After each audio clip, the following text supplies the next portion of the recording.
and Adonisio went along with this, but she quickly became uncomfortable being around Mccaffe. She told press that Mccaffe would try to coax her into joining his sex parties, and would show her kinky pornographic websites. She said that he was incredibly open about his sexual exploits, to the point that he'd bring prostitutes off of the street, and one day she, quote, literally came upon a garbage bag full of Viagra. Eventually she had enough and started planning her escape, but before she could get away, Mccaffe did the unspeakable. The following clip is from the documentary Gringo.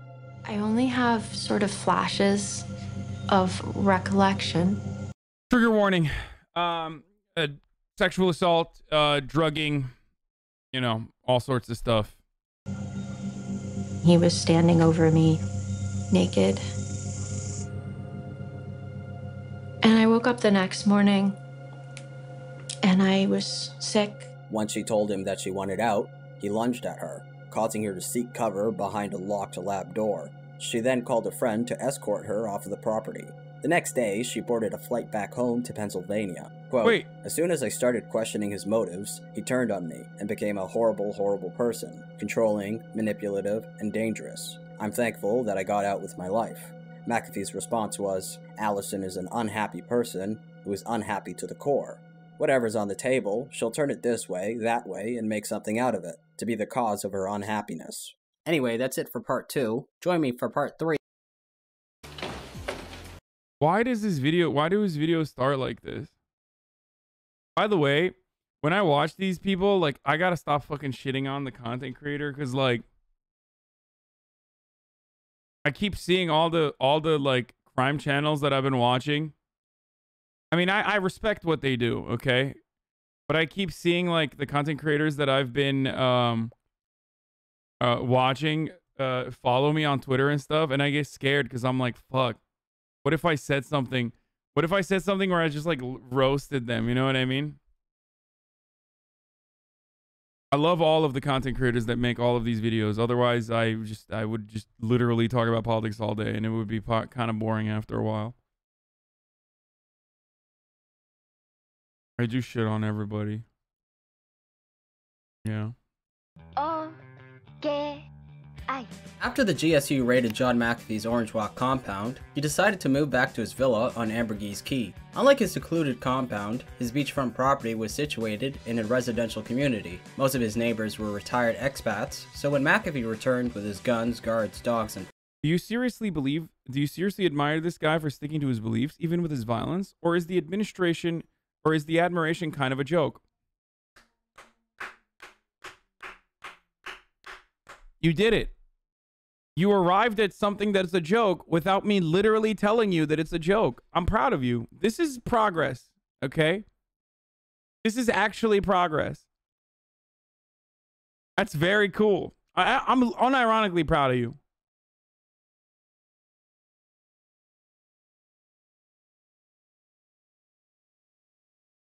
Leftists are capable of growth in the realm of humor.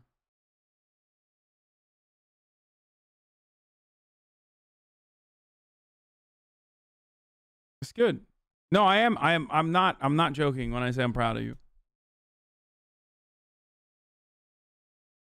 Prostitutes, he came in like a bulldozer and pissed everyone off. His armed guards and dogs roamed the public beach, which freaked people out. There was a petition filed against Mccaffe by the residents and visitors of the Mata Grande subdivision. The complaint read, "These problems are all at the residence of John Mccaffe. Security guards on Mcaffe's property walk around with shotguns at night and up and down the beach. They have been known to shine spotlights right into people's eyes at night and act aggressively with their guns, chambering a bullet and nonsense such as this." Sam, why are you shitting on Mccaffe? This video is literally slander. First and foremost, if I was shitting on John Mccaffe, I would have to charge him because that's what he's into. And secondly, this video is not slanderous in any capacity. It's literally 100% true.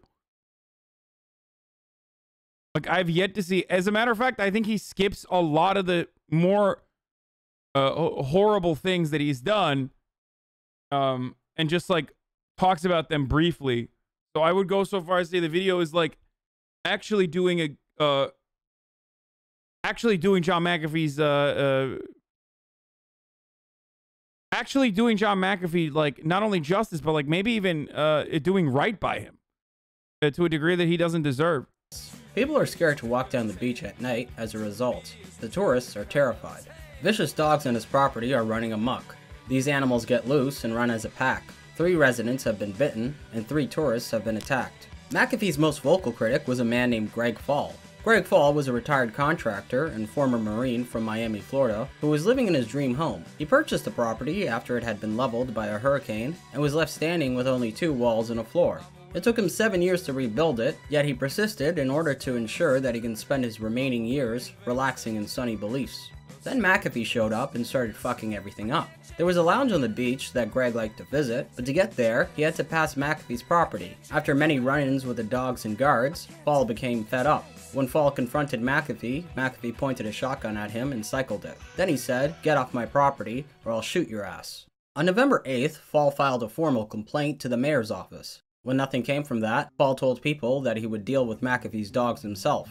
On Friday, November 9th, 2012, Joshua Davis received an email from McAfee that at 10:30 p.m., he saw a contingent of black-suited thugs step onto the dock next to his villa and disperse onto the beach. 30 minutes later, his dogs were poisoned. McAfee wrote, "Mello, Lucky, Dipsy, and Guerrero have already died." This is the only part of the Gringo documentary where, like, McAfee kind of comes off, I think, in, like, a favorable light, where they cover it as, like, you know, this dude was, like, really fucking angry at him and, like, actually murdered his dogs. So he just went and murdered him straight up. I had to call Amy to tell her about Mello. She is hysterical. On November 10th, 2012, McAfee called Davis to tell him that his dogs were vomiting blood and convulsing on the ground. He had to shoot them to put them out of their misery. That same day, McAfee told people that he would get his revenge. On Sunday, November 11th, 2012, at 7:20 a.m., Greg Fall was found dead by his housekeeper inside of his living room. The medical examiner said that the cause of death was a gunshot wound to the back of his head. He was found lying in a pool of his own blood in front of his television, with the back of his shirt pulled over his head and taser marks all over his back. There were no visible signs of forced entry. A 9mm Luger casing was found on the exterior steps of his home, and his laptop and iPhone were discovered missing. McAfee quickly became a person of interest in the case, so the police... It doesn't matter. It's like not fucking... They're not showing anything, but still, I'm like, you know, being extra his house to question him. But McAfee wasn't there. On his blog, McAfee claimed that he watched them arrive from the beach, so he quickly dug a hole in the sand and buried himself with a cardboard box over his head so he... That's Kajimbo, by the way.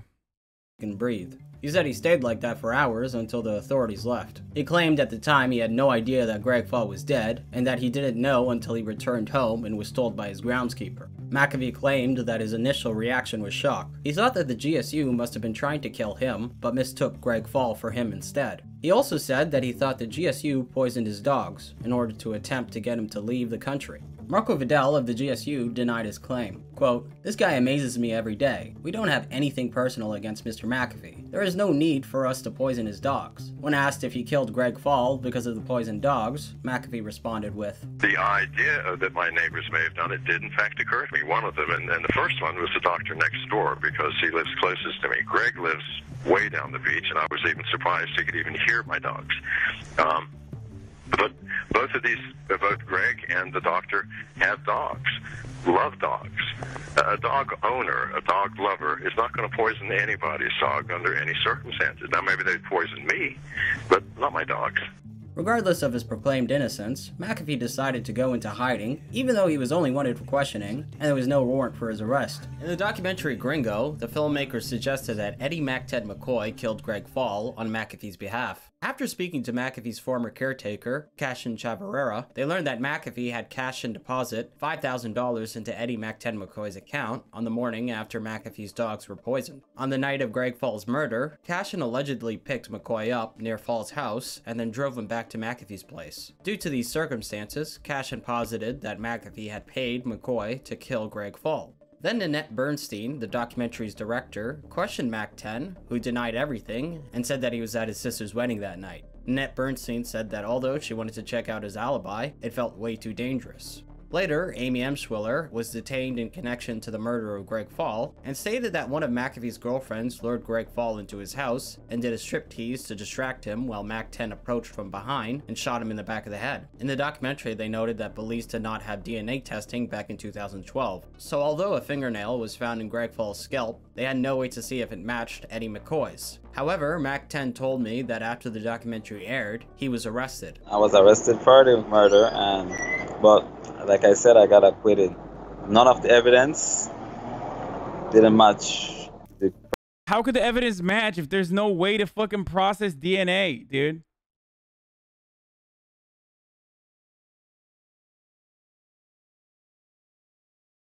That's crazy. Oh man, yeah, there was no evidence, dude. Prosecution branch, they dropped it before it even got bigger, because they didn't have any evidence that's strong enough to go to court. So they dropped it right away. And found out it wasn't true, or it was a bunch of crap. So why would you go to court looking stupid with a bunch of crap, or take a bunch of crap to court? Or it's just because someone's saying it in a documentary, and when they looked up trying to get any evidence concerning it or from the documentary, nothing matched what the guy said wasn't true, right? Because first of all, if you wired $5,000 to someone's account, they should have record of that money. They went to check, there was no record. Then my alibi was at the wedding. There was several people that know me. Everyone there, little neighbors, friends, family, and everyone did came out and speak that I was there. So, that's a overwhelming amount of people talking on my behalf. I was at the wedding because it was my sister's. So why would they lie, right? And they did our investigation and found out that I wasn't there. So they couldn't go ahead and charge me and pin it on me. So they had to release me. By then, it was a few years after their initial investigation, and the Belizean authorities now had a way to test his DNA. He told me that the results came back as negative, and also that his alibi checked out. Moreover, the $5,000 was never documented as being wired to his account. He said that he's currently involved in a civil suit against the documentary filmmakers. I emailed the Belizean Police Department to confirm Mac 10's statements, but I'm still waiting for their response. If they get back to me, I'll stick you an update in the comments below. Do you think that McAfee killed Greg Fall? I'm not. McAfee's... I'm not sure. Me personally, I don't think he can kill anyone personally. He just carry guns, but I don't think he even knows to use his... So I'm not sure about that. Do you think he hired some people to beat and publicly execute David Middleton? Well, that's the next thing. I heard about it, but it's hard to say. There was a lot of story about it, but no one knows the truth. But could be. Could be. CBS 5 reporter Joe Vasquez in the newsroom with a strange tale of the software multimillionaire who may be in trouble with the law. Joe? Yeah, Alan, this is such a bizarre situation. In fact, several reporters who've interviewed him in recent days describe him as erratic and eccentric, and he's recently been keeping company with gangsters. Now, John McAfee is on the run, refusing to talk to the police about the murder of his neighbor. There are two versions of the story pertaining to McAfee's time on the run. One is the factual version of events, and the other is a highly exaggerated, fantastical bit of fiction written by McAfee himself. First, I'm going to share McAfee's because it is fucking hilarious. By disguising himself, he claimed that he was able to spy on police officers and reporters. He dyed his beard light gray, covered his skin with dark shoe polish, and stuffed his cheeks with bubblegum to fatten his face. He made his nose appear awkward and lopsided by shoving a shaved tampon into his right nostril. Okay, dude, what the fuck? Oh, holy shit. That was... He wore ragged clothes and draped a serape over his shoulders. He walked with a limp and hunched over to appear 6 inches shorter. Posing as a peddler of Guatemalan woven goods, he watched his home while pushing a fixed-gear bicycle up and down the beach. One day, he'd look like a tamale and burrito salesman. Cancel the dead man? No, we're talking about the YouTuber using blackface. I think he's black, though. The YouTuber is. The next day, he'd pretend to be a drunk German tourist with a partially bandaged face and an oversized Hawaiian shirt over Speedos. From the beach, he watched police raid his home several times. He watched them dig up his dead dogs and cut their heads off. Weirdly enough, that actually happened. The police were looking to see if the bullets he used to put down his dogs matched the one used to kill Greg Fall. After his reconnaissance from the beach, Mccaffe claimed that he spent weeks hiding out with Samantha in the jungle. He said that they moved every 4 hours to throw off their pursuers. He hid by laying on the floors of taxis and sleeping on mattresses infested with lice. Mccaffe wrote that he had been preparing for his escape since the GSU raided his compound in April of that year. He claimed that he began a 6-month surveillance operation with the help of a network of people who could not be followed. He said that he gained access to secret government information by donating 75 cheap laptops to government officials that were installed with keystroke logging software. He said that he hired the mistresses of government officials to bug their homes and offices. He also claimed that he had access to the donated laptop's webcams and microphones. By doing all of this, he claimed that he was able to stay one step ahead of his pursuers at all times. Additionally, he said that he uncovered a massive human trafficking conspiracy between the Belizean government, Hezbollah, and the Los Zeta cartel. Apparently, the Belizean... Okay, so he was talking about the Belizean government. Okay, so here's the funny thing about this, okay? Why is it that it's always fucking libertarians who are like literally in the process of like sex trafficking minors, which is what he's doing very openly and very well in a very well documented capacity? Why is it always those people who are like, the government are doing sex trafficking?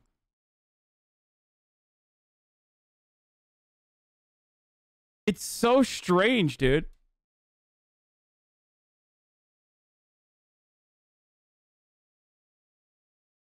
Like, when he says he wants to kill the Sinaloa cartel, I feel as though that is coming from a place of jealousy.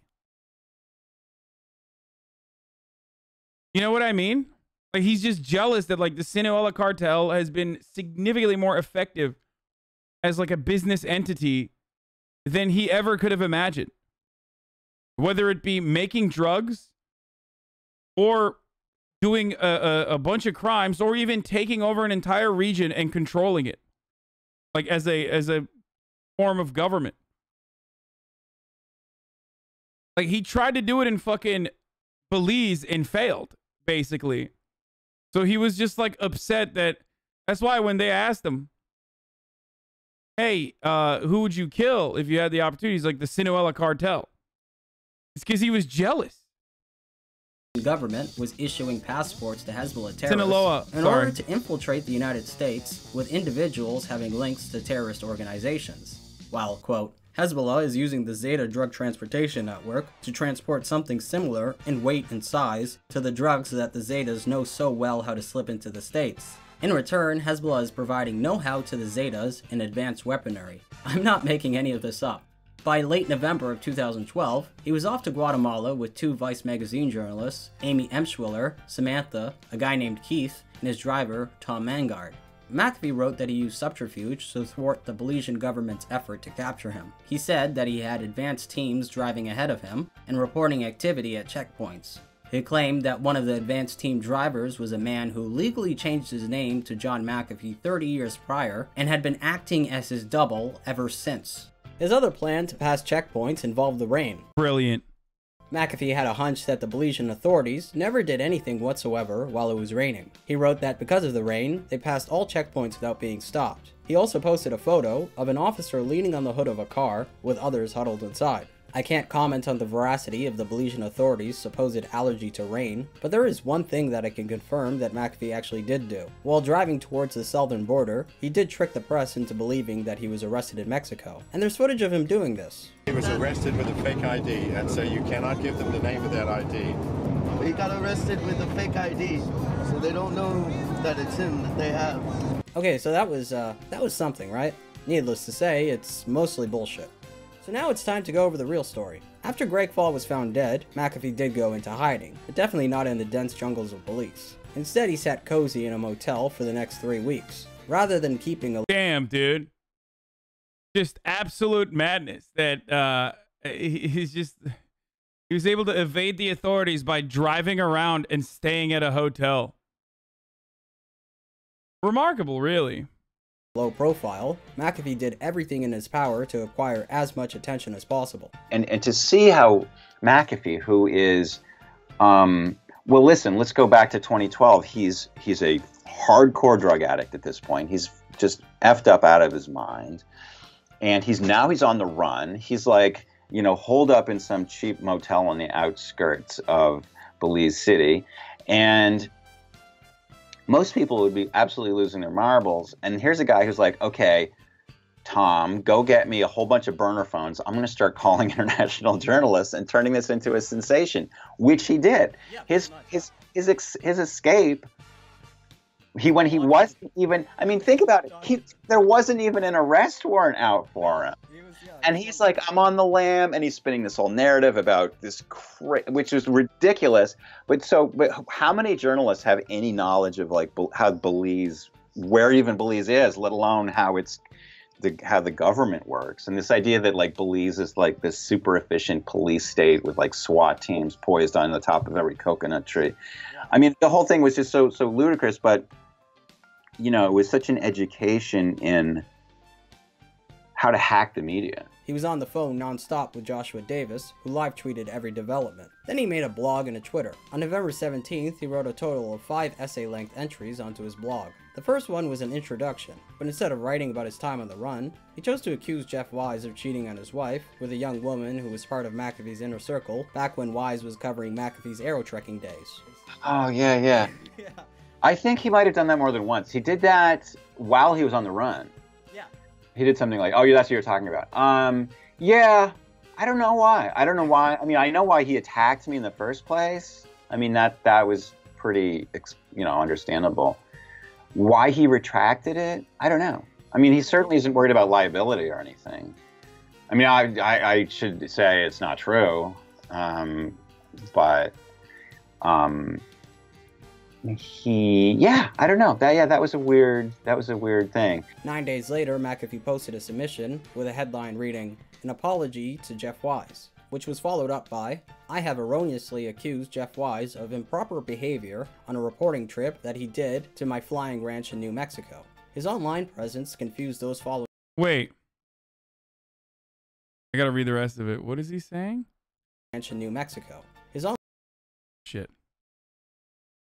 I finally received the photos from that trip, and I was going to publish them. And when I looked at them, to my horror, it was a different reporter, whose name I will obviously not release, from a different magazine on a different trip. I wish I could excuse myself due to the fact that I did dozens of interviews and appeared in dozens of magazines during my flying times in New Mexico, and could be expected to be confused, but that is no excuse. Jeff's trip did not even include a campfire session. I was wrong. I apologize. I know that does not help, but I am truly sorry. I find this so odd, dude. He's like, what an honorable person, dude. Proper behavior on a reporting trip that he did to my flying ranch in New Mexico. His online presence confused those following the story, who wondered whether McAfee might unintentionally expose his location due to his overwhelming online presence. He responded with, "I founded one of the largest computer security firms in the world. Of course I won't let my IP address be known." After countless Twitter and blog posts, McAfee embarked on a press junket. He spoke to Alex Jones. And he is on with us today. Sir, thank you for reaching out to us. Joe Rogan. Hello? Hello? Mr. McAfee. Yes. It's Joe Rogan. How are you, sir? CNN. Did you kill Greg Fall? I barely knew the man, and why would I kill him? He was a neighbor that lived 200 yards down the beach. Do you really believe that this is a vendetta by the government of Belize to take you down and kill you? Absolutely, sir. My man never says no, by the way. It's kind of funny. He also appeared on NBC and offered a reward of $25,000 to whoever finds the killer of Greg Fall. This morning, we told you how McAfee had announced a $25,000 Belizean reward for the arrest of the real killer. That's about $12,500 US. By November 31st, he hooked up with a Vice journalist and videographer who covered his journey into Guatemala. Once in Punta Gorda, they arranged for a boat to take them into Livingston. Looks like a good time. Ooh, dolphins. Then they traveled into Fronteras, and finally into Guatemala City. Once in Guatemala City, the guys from Vice, editor-in-chief Rocco Castoro, and videographer Robert King put together an article with a headline that read, "We are with John McAfee right now, suckers." They also posed for a picture together, which turned out to be a huge mistake. Someone noticed that the photograph still contained GPS location data embedded by the phone that took it. That person then tweeted, "Check the metadata in the photo." Oops. Soon the world knew.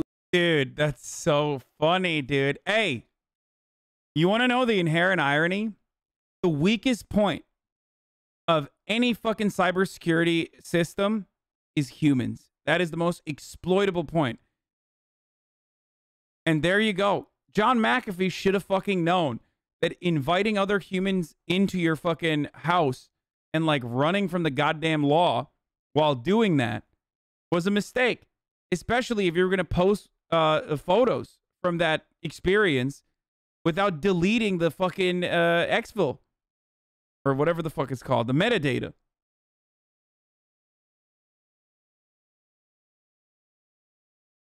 Exfil, whatever, the metadata. Even I know that, and I don't even know what it's fucking called. John McAfee's exact location, which was poolside at the hotel in Marina, Nanawana, in Izabal, Guatemala. In response, McAfee tried to bluff his way out of it. He claimed that he knowingly disclosed his location in order to throw his pursuers off of his tail. After Robert King from Vice went online to echo his assertion, Matt Honan of Wired.com wrote that he followed an egregiously stupid action with a far worse one. By lying for John McAfee, King, a photojournalist, was intentionally aiding and abetting a fugitive. Vice later put out a statement saying that it wouldn't comment about its reporting in the McAfee case. By the way, this is such fucking 2012 Vice, dude. They used to do shit like this all the fucking time, dude.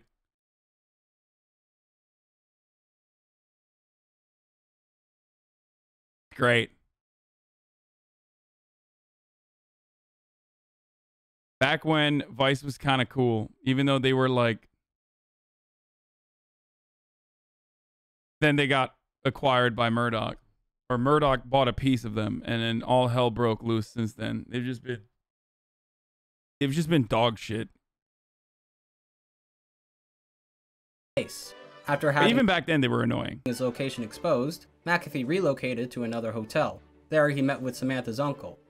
How else would I have learned about Crocodile and so many other things if... I mean, they still make, like, good content. Don't get me wrong. From time to time, which we watch all the time. But, like... How else? How else would I have known about Crocodile as a child? Okay? Not as a child, but, like, as a young adult, I guess. Yeah, don't they do content on dumb Twitch streamers? Yeah, exactly.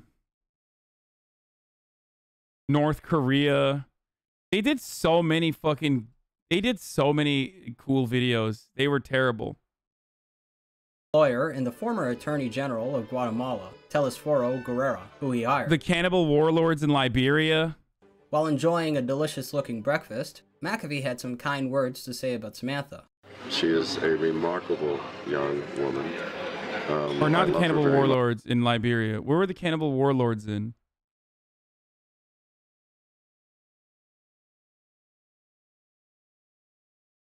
Were they in Liberia? Oh, it was. Okay, good. Yeah, General Butt Naked. And we are getting married. So, good one on Colombia drug. Yeah, I remember that one too. The Colombian drug that makes people act normal but then forget everything that happened the next day. Dude. Fortunately, you will have a potential criminal in the family now. Then he went for a haircut and had his gray roots touched up. After all, he had a press meeting to attend, so he had to look presentable. He told press that he planned to seek asylum in Guatemala and to share documentation proving the intense corruption at all levels of the Belizean government. On December 6th of 2012, Mccaffe was arrested outside of his hotel by Interpol for entering the country illegally. He was then taken to a detention center. Although he had been arrested, he seemed upbeat, writing on his blog, quote, "I'm in jail in Guatemala, vastly superior to Belize jails. I asked for a computer, and one magically appeared. The coffee is also excellent." Guatemalan authorities kept him there while they waited for the foreign ministry to give word of what to do with him. Both the Guatemalan and Belizean authorities were left scratching their heads. The Belizean police put out a statement saying that there was no warrant for Mcaffe's arrest, and Guatemala's foreign minister said that although his government was unaware of any arrest warrant, he would study Mcaffe's asylum request once presented. According to an unnamed source in the Guatemalan government, there was no reason to detain Mr. Mccaffe because there was no legal case against him pending in the country. It was unclear why Mccaffe even sought asylum in Guatemala, since there were no restrictions on his travels, so he didn't even need special status to stay in the country. The Prime Minister of Belize, Dean Barros, summed it up succinctly. I don't want to be unkind, but it strikes me that he's extremely paranoid. In fact, I would go so far as to say bonkers. Still, Mccaffe did enter Guatemala illegally, and even though there was no extradition treaties between the countries, Guatemala intended to honor Belize's request to send him back. In response, Mccaffe took to his blog with a plea. Please email the president of Guatemala and beg him to allow the court system to proceed to determine my status in Guatemala. Later that day, Mccaffe suddenly collapsed in the detention center and was rushed to hospital. Then he was carried out of the detention center on a stretcher and taken to the hospital with a gaggle of press in tow. Watching the footage, it's immediately obvious that he didn't have a heart attack at all. Regardless, it was reported that his lawyers said he suffered from 2 mild heart attacks. His hospital stay was brief. The doctor who examined him said he was fine. His heart rhythm and blood pressure were normal, and he appeared to only be suffering from high stress. A few hours later, he was taken back to the detention center. Mccaffe later clarified the situation, stating that it was all a ruse in order to take advantage of a window of time which would allow an appeal to go through before he was deported back to Belize. Within a few days, it was announced that he would be placed on board an American Airlines flight to Miami. After being escorted to the airport by Guatemalan officials, Mccaffe told the press this. I've been running through jungles and rivers and oceans, and I think I need to rest for a while. That's all you need to know now. Okay, Hello and welcome to the final part of the John Mccaffe series. Now let me catch you up to date on what Mcaffe's been up to since 2012. After being deported from Guatemala, Mccaffe landed in Miami and checked into a South Beach hotel. The next day, he hired a prostitute named Janice at a beachside Miami cafe. The two fell in love, but threatening the relationship was a violent pimp named Suave, who Mccaffe claimed he had to rescue her from. After his heroics, the two moved to Portland, where they married in 2013. As we all know by now, Mccaffe loves to spin a self-mythologizing yarn to just about anyone who will listen. Oh yeah. So it's no wonder that he spent the better half of 2013 occupied with the development of... For as wild as his life was, he surely did embellish a lot, especially stories that made him look horrible, like a horrible monster, even though he was a horrible monster in many ways. But he absolutely fucking... Bro, you're obsessed with this guy?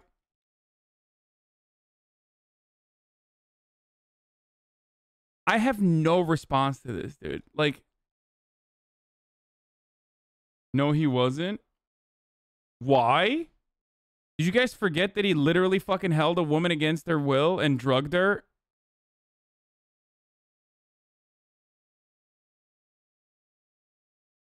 And had sex with 17-year-old prostitutes who he sex trafficked?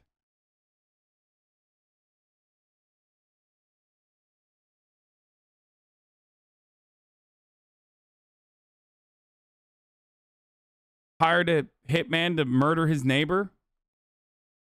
Did a truck execution on someone else? Like, what the fuck? He was not a good guy.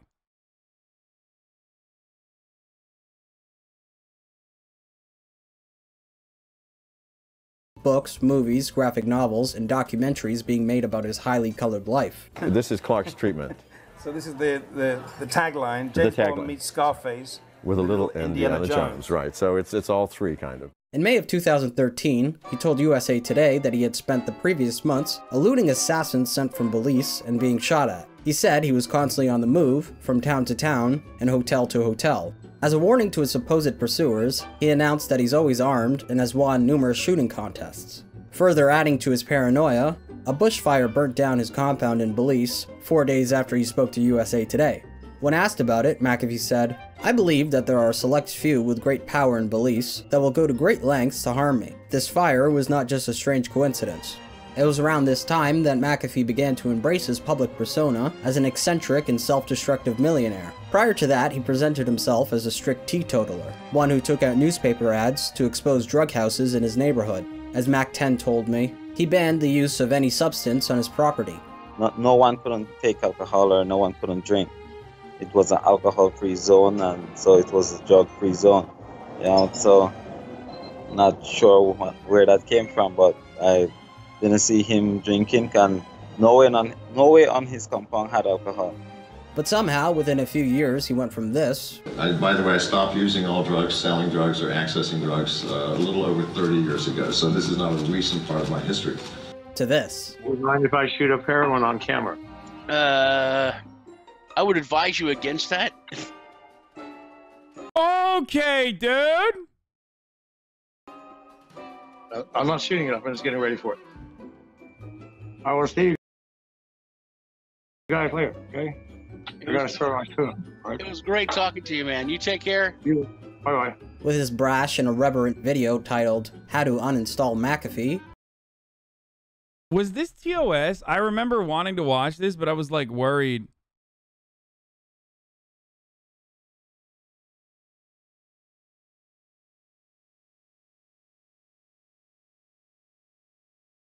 He solidified his gonzo image in the minds of its millions of viewers. You know, something went wrong. 15 years ago, I had some beautiful software and they took it over. I don't know what they did. It was like the time I hired that Bangkok prostitute to do my taxes while I fucked my accountant. In late 2013, while living in Montreal, Canada, he was evicted from his Portland apartment, seemingly due to a lack of payments. There was a stalking complaint filed against Mccaffe after the building's property manager received emails from him that mentioned threatening associates from a motorcycle club and his arsenal of weapons. A judge granted a temporary protective order against Mccaffe and scheduled a January 3rd hearing, which Mccaffe didn't attend. He told Men's Journal that he spent the year fleeing from the Sinaloa cartel. In actuality, he worked as a consultant in Montreal before moving to a small town in Kentucky called Lexington. By 2015, he went into business with a tech incubator called Roundhouse. Then he started a company called Future 10th Central, which acquired cybersecurity products. One such product was called Devasive, which protected users from malicious apps attempting to gain access to their phone's features that are sensitive to infiltration, such as its camera and Wi-Fi. Devasive ended up being a commercial failure.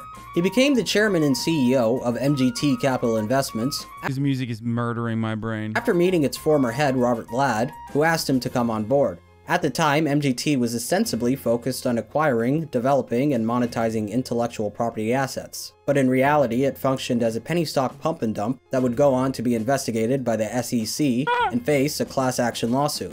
MGT wanted Mccaffe to be the face of their company, since he was sure to create a buzz. And that he did.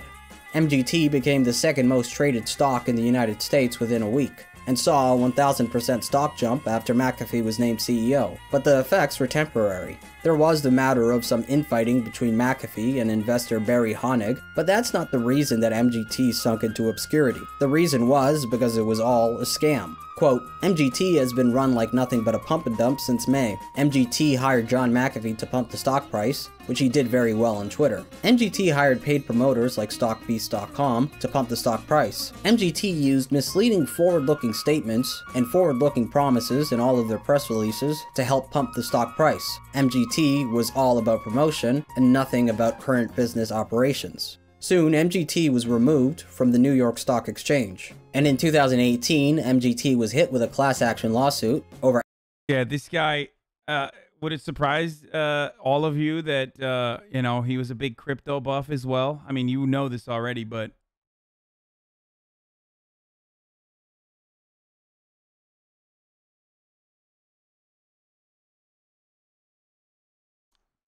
Shocked.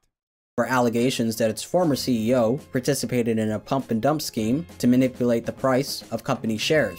Surprisingly, McAfee managed to get out relatively unscathed. He left the company in August 2017 and set his sights onto the cryptocurrency craze. With his tech background and wild man image, McAfee was well suited to become a major figure in the 21st century gold rush that is the cryptocurrency world. I got an arsenal, a bunch of big guns, drugs, and some cars to pull. Cars holes with the crypto paid in full. A bunch of hating motherfuckers writing articles about McAfee, John. McAfee, John. Don't fuck with my dogs, don't fuck with my dogs. He broke onto the scene in a big way. Okay, we gotta watch that in its entirety. Please go ahead. Someone please send that to me. That's oh my God. Don't fuck with my dogs. Like, you know what that is. Have you ever been contacted by RTTV? Yes. Numerous times. He famously declared that if one Bitcoin was not worth $1 million by December 31st, 2020, he would eat his dick on national television. Someone made a website to track his promise. On it, you can see that Bitcoin is currently sitting at around $5,000, which is... Will McAfee eat his own dick? Yes. 89% below McAfee's bet's price target.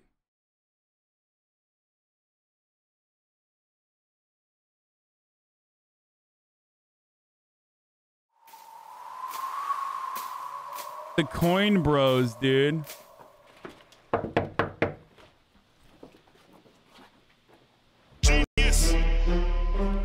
Yeah, Coin Bros. Let you gang. Hey, yo, John, how the hell I get this damn antivirus off my PC, dog? Yeah. Woo! What you know about the streets? What you know about beliefs? What you know about faking your own heart attack just to ditch the police? Cardiac. What you know about privacy? I got a bad bitch on side of me. Janice. I got the FBI I see. All of these hackers are trying me. Trying to get them a peek. Trying to get all on my Twitter for that coin of the week. I got China trying to ban every time that I speak. And now we got Trump. Bet you wish you voted for me. I got an arsenal, a bunch of big guns, drugs, and some cars to pull. Cars holes with the crypto paid in full. A bunch of hating motherfuckers writing articles about McAfee, John. McAfee, John. McAfee, John. Don't fuck with my dogs, don't fuck with my dogs. Woo! Crypto flipping, woo! In the lab just mixing, woo! You gon' see my vision, got hoes shooting at me and they just keep missing. McAfee, John. McAfee, John. McAfee, John. Don't fuck with my dogs, don't fuck with my dogs. Woo! Crypto flipping, woo! In the lab just mixing, woo! You gon' see my vision, got hoes shooting at me and they just keep missing. Woo! Some people think I'm psychotic. I'm riding something exotic. I got no need for a... Wait, what is he riding that's something exotic? I got no need for a rubber. I'm whipping up antibiotics. Bro, this is like dark alternate dimension Noel Miller, dude. My man's literally in a Camaro. What the fuck? This is so good. I only fuck with the crypto. I got no need for a pocket. Bitcoin 2020, a million. I hope that you bought it. Sitting in the tub, got my girl pouring bath salt. Picking ICOs, it's a motherfucking cash fall. Riding in the Bentley, burning asphalt. Hating on my Twitter, get a motherfucking black ball. McAfee, John. McAfee, John. McAfee, John. Don't fuck with my dogs, don't fuck with my dogs. Woo! Crypto flipping, woo! In the lab just mixing, woo! You gon' see my vision, got hoes shooting at me and they just keep missing. McAfee, John. McAfee, John. McAfee, John. Don't fuck with my dogs, don't fuck with my dogs. Woo! Crypto flipping, woo! In the lab just mixing, woo! You gon' see my vision, got hoes shooting at me and they just keep missing. McAfee, John. McAfee, John. McAfee, John. Don't fuck with my dogs. Dude, just every libertarian has a security unit of like, why does this guy just look like John Stossel? Like, how? Like, why does every libertarian have one guy that looks like John Stossel in the fucking team? So is it that is John Stossel? Oh my God. This is awesome, dude. This is awesome. He's just like, he's just living a Midwestern king life, dude. He's just living like a He's just living an upper middle class Midwestern lifestyle, and they made a rap music video out of it.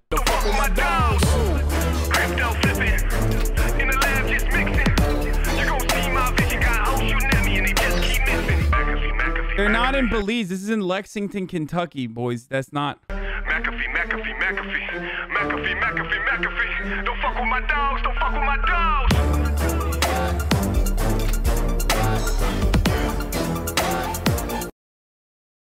Dude, this is my favorite. Like, just like the hoorah military vet looking guy.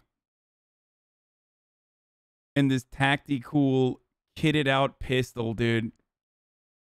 It's great. Please. Look at this, look at this gun, bro.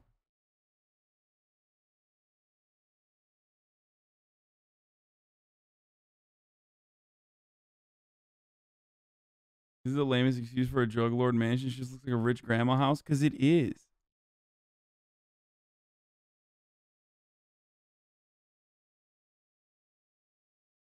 Sorry, son, I'm no longer a socialist. John McAfee as libertarian pilled me goodbye.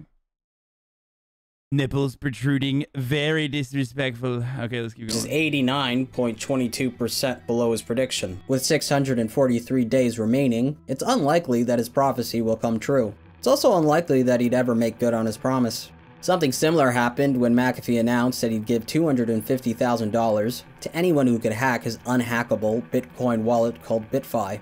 It was hacked. A teenage hacker even figured out how to play Doom on it. But McAfee refused to pay up. Even still, his ability to move cryptocurrency markets with a single tweet is undeniable. Whenever he promotes a coin, it surges in value. But he does have... Wow, that's so strange that, like, this guy who was a charlatan for so fucking long, like, who was a designated charlatan, was still able to move cryptocurrency. That's so weird. It's almost like a lot of these crypto bros just, you know, are no different than the Midwestern moms that got sucked into fucking multi-level marketing schemes, dude. Just younger. His fair share of critics. Some say that he uses his influence to run pump and dump schemes. The theory goes that he buys obscure altcoins, tweets out his approval for them, and then takes advantage of the temporary price momentum by selling off his previously purchased coins. Currently, McAfee says he's on the run from the IRS. I have not paid taxes for 8 years. I've made no secret of it. I have not filed returns. Oops. Every year I tell the IRS I'm not filing a return. I have no intention of doing so. Come and find me. Not illegal. Today, January 22nd, the IRS has convened a grand jury in the state of Tennessee to charge myself, my wife, Mrs. McAfee, 4 of my campaign workers with unspecified IRS crimes of a felonious nature. Thing is, there's no proof that the IRS has any plans to indict him at all. Presently, McAfee is situated somewhere in the Bahamas. Those following his Twitter are treated to daily updates of his shenanigans from the Freedom Boat, a yacht lent to him by a fan. You should follow him though. Sometimes he tweets about fucking whales. Wait, is there like a photo here of him whale fucking or anything like that?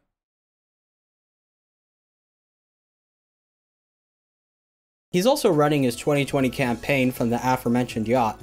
He announced plans to recruit 20,000 clones who will wear John McAfee masks and act as his surrogates on the campaign trail. They're set to appear in areas where McAfee wants to speak and broadcast a live feed of his voice through loudspeakers. I left out a lot of things for brevity's sake, but here's a quick rundown of some trademark batshit insanity from John McAfee since 2012. In 2017, he went on a naked shooting spree in his Tennessee home after thinking that he heard an intruder. The FBI investigated it. They found nothing. McAfee told Newsweek that his house is a fortress. Quote, I eat, sleep, and shower with a pistol in my hand. When I enter the main house from my bedroom, secured with a 10-gauge... This is unironically the future, past, and present libertarians want. He was just living it. This is what I'm saying. Like... So... I will conclude in a second, once this video is done, what I think about McAfee's death. Solid steel door. My 2 German shepherds and 1 pit bull precede me. Moments before I emerge, I call my head of security and request that my detail all be sitting in reclining chairs with their feet up, a vulnerable position since I am standing and armed. This is not a fun situation. He also once said that he was poisoned in a tweet which read, "I apologize for my 3-day absence, but I was unconscious for 2 days at the Vidant Medical Center in North Carolina and just woke up. My enemies managed to spike something that I ingested. However, I am more difficult to kill than anyone can possibly imagine. I am back. And for those who did this, you will soon understand the true meaning of wrath. I know exactly who you are. You had better be gone." So it's time to bring this series to an end. To me, John McAfee represents the worst and the best that humanity has to offer. On one hand, he's probably a psychopath, but on the other hand, his life story also inspires awe. I genuinely look forward to whatever the hell it is that he does next. And you know, if what's next is a prison sentence, well, I'd probably shrug and think that he had it coming. Thanks to everyone who's been watching, and a thanks to future viewers as well. That's it for now. Until then, stay tuned for more weird stories. What happened next was murder. I mean, not murder. Why did I say that? Oh my God, John McAfee made me say that. Okay, so. Do I think that John McAfee killed himself? Or was he actually murdered?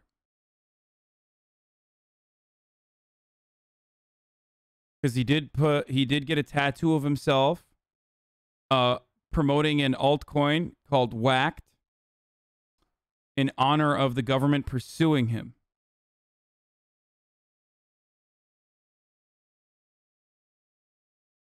Absolutely not. You're a fucking idiot if you think he got murdered.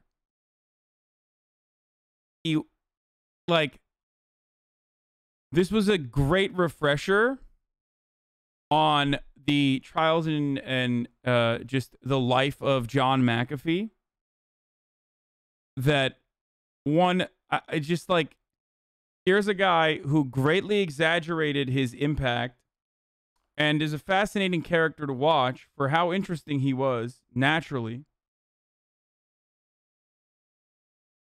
But I absolutely believe that once he was caught by the government and was slated to be extradited to the United States of America, I don't even think he was depressed. I think that he just wanted to kill himself in one final big hurrah, I guess.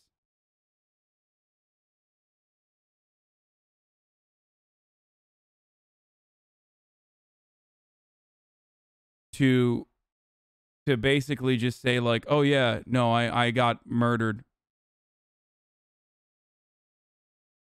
Or he didn't actually die. I don't know how you could fake your own death though, because this heart attack thing you could get away with in Guatemala maybe, but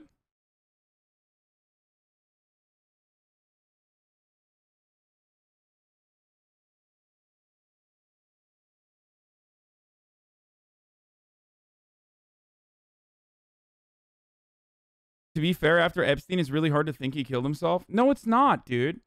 Unless you're a fucking dumbass, okay? And let me tell you why. Because it's the top of the hour, and you're not even aware that a 60-second ad break is coming.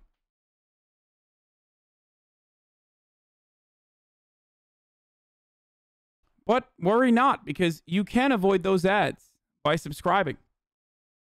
Either with a Twitch Prime for free or with a $5 subscription. Or with a VPN or ad block. Okay?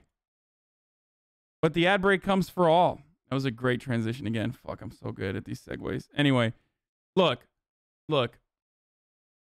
Jeffrey Epstein was involved with like every fucking world leader and billionaire even after he got a slap on the wrist sentence for sex trafficking on American soil.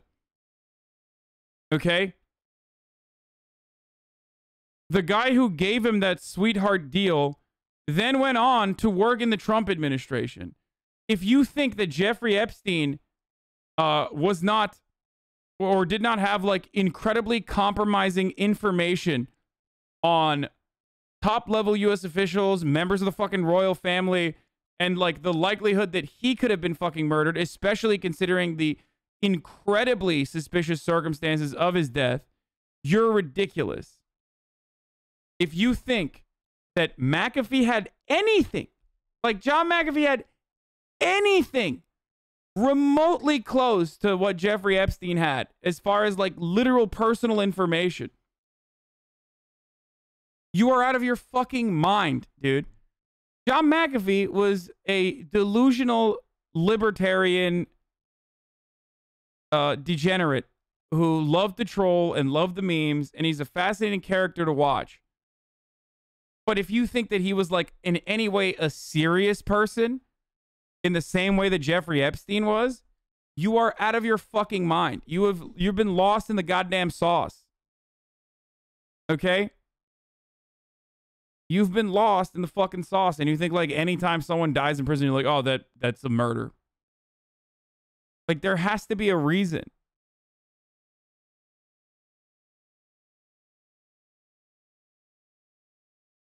And a guy who was like caught for openly tax evading in America, when you can just literally be rich enough to avoid taxes and offshore your earnings, like, which is super dumb. And an extent that like libertarians will go to for some weird reason.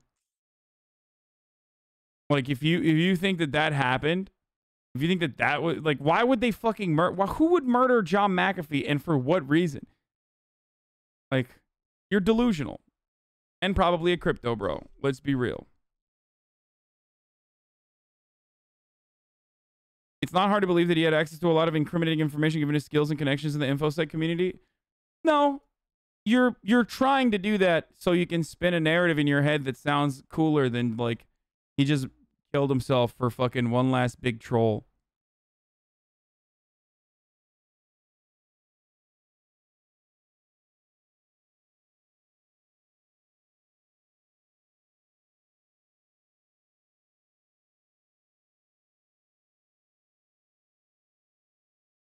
He just wanted to be remembered in like this crazy way.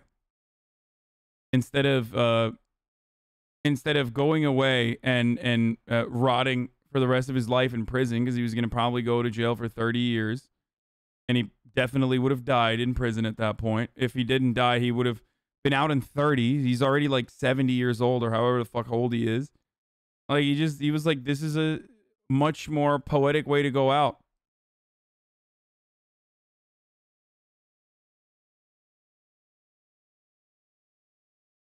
Sorry. He was 76 years old. Yeah, it's crazy.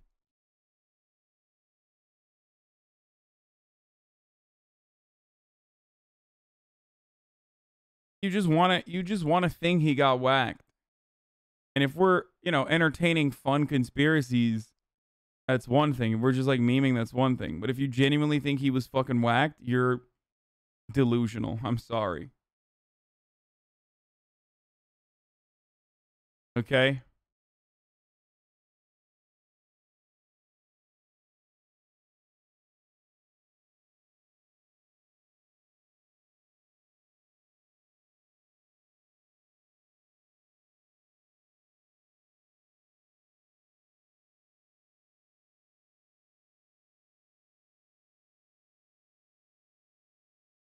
He wasn't in the sex trafficking business. He was just a pedosex tourist. Yeah. He wasn't sex trafficking beyond like his own wife / 17-year-old girlfriend.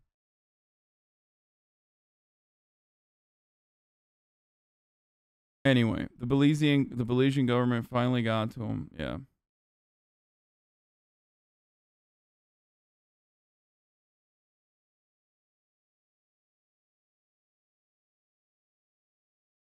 Guys, like literally everything, like every part of his life points to him just being like, points to him trying to make himself out to be significantly more serious than he actually was. I don't know how you can't see this. Saying This is part 4 of the Britney saga, the Freebrittany saga. But from what I understand, this is just about Stan content, isn't it?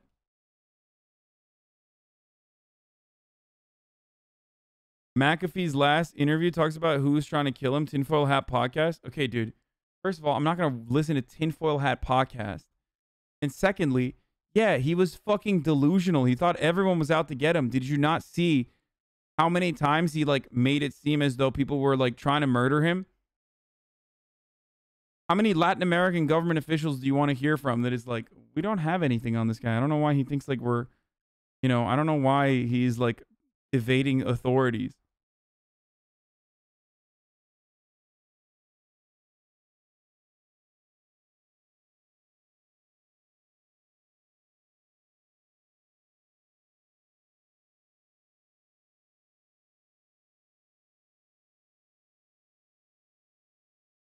He literally sought asylum when there was no warrant for his arrest. Like, if that doesn't fucking, if it's